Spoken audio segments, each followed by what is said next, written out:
रात्रीचे 8 वाजले होते. गीता स्वयंपाकघरात रात्रीचे जेवण बनवत होती. जेवण जवळपास बनवून पूर्ण होत आले होते. फक्त डाळीला तडका मारणं बाकी होतं. तसेही गीताने दुपारची मटर पनीर, राजमा भात आणि चपाती आणि तांदळाची खीर केली होती. त्यामुळे रात्रीसाठी वरण भातच बनवले होते. आता साधे जेवणच बरे अशा विचारात गीता होती. तेवढ्यात तिची सासू मीनाताई स्वयंपाकघरात आल्या आणि गीताला बोलू लागल्या. तन्वीचे सासू सासरे खूप दिवसानंतर अचानक येणार आहेत.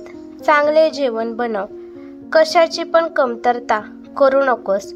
भरपूर प्रमाणात तेल, तिखट, मीठ वापर, नाहीतर विनाकारण तन्वीला तिच्या सासरचे कोणी बोलायला नको. मी खिडकीचे पडदे बदलून घेते आणि हो सचिन आला ना, म्हणजे त्यांचा मुलगा, तर आम्ही दोघं पटकन जाऊन तन्वीच्या सासूसाठी एक महागातली साडी आणतो.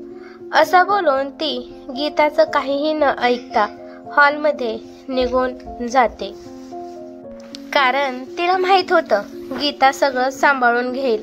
पण आता सासूचे बोलणे ऐकून गीताला 15 दिवसापूर्वीची गोष्ट आठवली. तेव्हा तिच्या मनाला खूप वाईट वाटले. तसेही तिच्या सासूबाईंची सवय होती, त्यांच्याकडील नातेवाईक आले की त्यांचा पाहुणचार चांगल्या प्रकारे करायचा. पण जर गीताच्याकडून कोण पाहुणे येणार असतील तर त्यांचा आदराने पाहुणचार तिच्या सासूबाई अजिबात करत नव्हत्या. त्यांच्यासाठी काही आणायचे म्हटलं की कमी किमतीचे आण असे आवर्जून सांगत की गीताचे आई वडील आपल्या मुलीच्या घरी सारखी येत नसत, तरी त्यांना घरात शिल्लक असलेले पदार्थ देण्यात येत असे. अशा गोष्टी आठवल्या की गीताला खूप वाईट वाटत असेल, पण ते काहीही बोलता सहन करत होती. पण मागच्या वेळेस तर सासूबाईंनी हद्दच केली. एका सकाळी गीताचे आई वडील कोणालाही न सांगता आले होते. तेव्हा सुनाकडच्या पाहुण्यांना पाहून सासूबाईच्या चेहऱ्यावर 12 वाजले. सकाळचा स्वयंपाक झाला होता. नंतर यांच्यासाठी मस्तपैकी स्वयंपाक करण्यासाठी गीता तयार झाली. तिचे आई वडील आले म्हणून ती खूप खुश होती. तिने त्या दोघांसाठी जेवण बनवण्यासाठी घेतले. पण तोपर्यंत किचनमध्ये गीताची सासू मीनाताई आल्या आणि ती गीताला म्हणाली की हे बघ, आपलं सगळ्यांचं जेवण झालं आहे, तर काही सकाळचे शिल्लक आहे का? गीता म्हणाली की सकाळची थोडी बटाट्याची भाजी आहे आणि थोडं वरण भात आणि चपात्या आहेत. मग गीता म्हणते, मी त्यांच्यासाठी दुसरं काहीतरी बनवण्याचा विचार करते, कारण का एवढी बटाट्याची भाजी आणि वरण भात पुरणार नाही.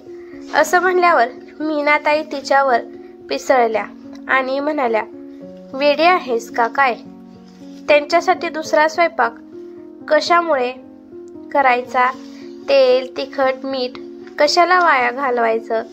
रात्रीचं काय शिल्लक असेल तर ते गरम करून दे आणि बटाट्याच्या भाजीमध्ये गरम पाणी करून ओत आणि भाजी वाढव आणि डाळीला बी तसंच कर, ती पण वाढव. गीताने तिच्या आई वडिलांसाठी चहा ठेवला होता, तर गीता त्यांच्यामध्ये पण दूध ओतायला गेली तर सासूबाईने लगेच तिच्या हातातलं दुधाचं पातेलं हिसकावून घेतलं आणि घोडभरच दूध चहामध्ये ओतलं आणि पातेलं फ्रीजमध्ये नेऊन ठेवलं. फक्त खाण्यापिण्याच्या बाबतीत त्या अशा करत असेल तर त्यांना गीताचे घरचे इकडे आलेले आवडत नव्हते. आई लगेच जायचं म्हणत होती, म्हणून गीता सासूबाईला म्हणाली की सासूबाई, माझी आई खूप दिवसातून आली आहे. मला वाटत आहे की तिच्यासाठी आपण एक छान साडी घेऊ. अगं, वेडीपिडी झाली आहेस का काय? घरात एवढ्या साड्या पडून असताना दुसरी साडी कशाला घ्यायची? त्यातलीच एक साडी दे. मीनाताई जबरदस्तीने गीताला घेऊन गेल्या आणि त्यांच्याकडे भरपूर साड्या होत्या आणि काही साड्या खूप चांगल्या होत्या, परंतु त्यांनी त्या साड्यांमध्ये सगळ्यात कमी प्राईसची साडी काढली आणि म्हणाल्या की ही साडी तुझ्या आईला दे. गीताला खूप वाईट वाटले, परंतु नाईलाजाने गीता गप्प बसली. पण ते जर मुलीच्या सासरचे कोणी येणार असेल तर त्यांना पूर्ण सन्मानाची वागणूक दिली जायची. आज सुद्धा मुलीचे सासू सासरे येणार म्हणून तिच्या सासूने गीताला चांगले जेवण बनवायला सांगितले, चांगली साडी आणायचं ठरवलं. तसं तर मीनाताई सगळ्या गोष्टीसाठी गीताबरोबर चांगली वागत होती, पण काय माहीत गीताच्या घरची गोष्ट आली की त्यांचे वागणे बदलत असे. हा विचार येतात गीताच्या डोळ्यात पाणी आले. बोलताना कुणाच्या सहनशक्तीचा अंत पाहू नये, तसंच गीताची सासू गीताच्या बाबतीत करत होती. ती बोलत नव्हती म्हणून तिच्या मनाविरुद्ध स्वतःला हवा तसं तिची सासू वागत होती. गीताच्या माहेरच्यांना अपमानित केल्यावर गीताला दुःख होत होतं, पण आज माहीत नाही गीतामध्ये कुठून हिंमत आली आणि ती आपल्या डोळ्याचे अश्रू पुसत हॉलमध्ये आली आणि खिडकीचे पडदे बदलत असलेल्या आपल्या सासूला बोलली, आई, तन्वीचे सासू सासरे कधीपर्यंत येणार आहेत? कारण जेवण तर जवळपास तयार आहे. हे ऐकून गीताची सासू म्हणाली की अगं, आताच तर मी तुला सांगून बाहेर आली या, लगेच जेवण तयार पण झाले? पण गीता म्हणते की आई, जेवण म्हणजे भात आणि डाळ तयार आहे, डाळीमध्ये पाणी घालून वाढवते आणि दुपारचं काही भाज्या शिल्लक आहेत त्यात पाणी घालून भाजी वाढवते, त्यामुळे जास्तीचं जेवण बनवायला नको.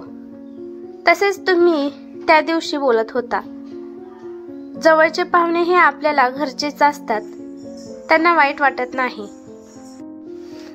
त्यांना दुपारचे जेवण गरम करून दिले तर चालते, तर जेवण फुकट जायला नको. आठवते का आई, तुम्हाला 15 दिवसापूर्वी माझी आई बाबा आले होते तेव्हा तुम्ही हे सर्व बोलला होता.